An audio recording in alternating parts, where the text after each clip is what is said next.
Kan yakin ya, niat dari Menteri Agama itu pasti baik ya.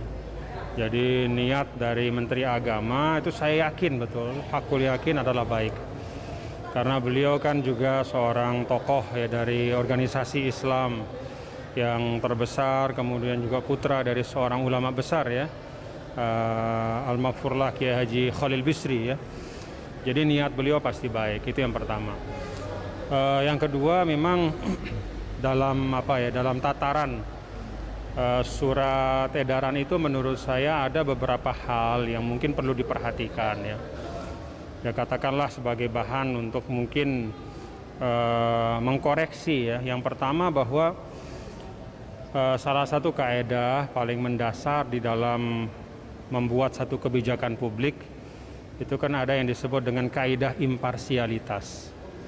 Imparsialitas itu artinya rata, seimbang, adil, tidak memihak. Nah, karena itu kalau ingin menciptakan pengaturan yang terkait ya, ini kalau perlu memang diatur, dianggap perlu untuk diatur hal-hal yang terkait dengan pengeras suara rumah ibadah, maka seharusnya yang diatur itu bukan hanya masjid dan musola ya. Karena kan pengeras suara itu tidak hanya dipakai di masjid dan musola ya, tetapi ya di rumah-rumah ibadah yang lain itu juga ada pengeras suara, dan juga ada momen-momen di mana acara-acara ritual keagamaan itu juga mengeluarkan suara yang cukup besar. Nah, sehingga menurut saya kalau memang mau membuat suatu surat edaran untuk mengatur ya, penggunaan pengeras suara di rumah ibadah ya, itu jauh lebih baik ya, tidak hanya menyangkut masjid dan musola tapi rumah ibadah gitu, sehingga tidak kemudian menciptakan kesan bahwa seakan-akan yang berpotensial mengganggu ya ketenangan atau ketentraman itu hanya suara yang keluar dari masjid dan musola. Ya kan kita tahu misalnya di beberapa daerah itu rumah-rumah ibadah non-Islam itu kan juga punya mengeluarkan suara juga kan ya, kidung-kidung atau lagu-lagu pujian ya, lagu-lagu keagamaan gitu.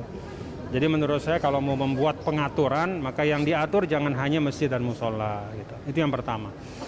Yang kedua, di banyak tempat di Indonesia ini sesungguhnya masjid itu tidak hanya tempat berkumpul untuk para masjid, itu juga tidak hanya fungsinya untuk digunakan azan dan qamat saja ya, atau mengaji saja, tetapi di banyak tempat di Indonesia, termasuk ini kita di Apitai ini ya, di NTB, di Lombok, di mana rata-rata masyarakat di desa itu kan seluruhnya muslim ya, maka masjid itu menjadi sentral kegiatan ya, sehingga dari masjid itu seringkali diumumkan ya, pengeras suara di masjid itu digunakan untuk termasuk mengumumkan ada kematian, kemudian kalau ada kegiatan gotong royong, ada kegiatan kemasyarakatan ya, ada hajatan-hajatan masyarakat itu diumumkan di masjid juga gitu.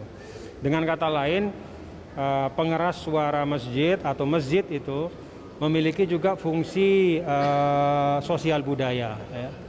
Jadi karena itu menurut saya kalau di daerah-daerah seperti misalnya di Apitai sini ya, di NTB, di desa-desa rata-rata lah di Indonesia ya, di desa-desa di mana banyak di situ penghuninya atau penduduknya itu adalah semuanya muslim, maka menurut saya justru suara dari pengeras suara masjid itu bukan mengganggu, justru malah menjadi rujukan dari masyarakat ya, karena di situ sekali lagi bisa juga digunakan untuk banyak pengumuman ya, yang menjadi perhatian dari masyarakat gitu.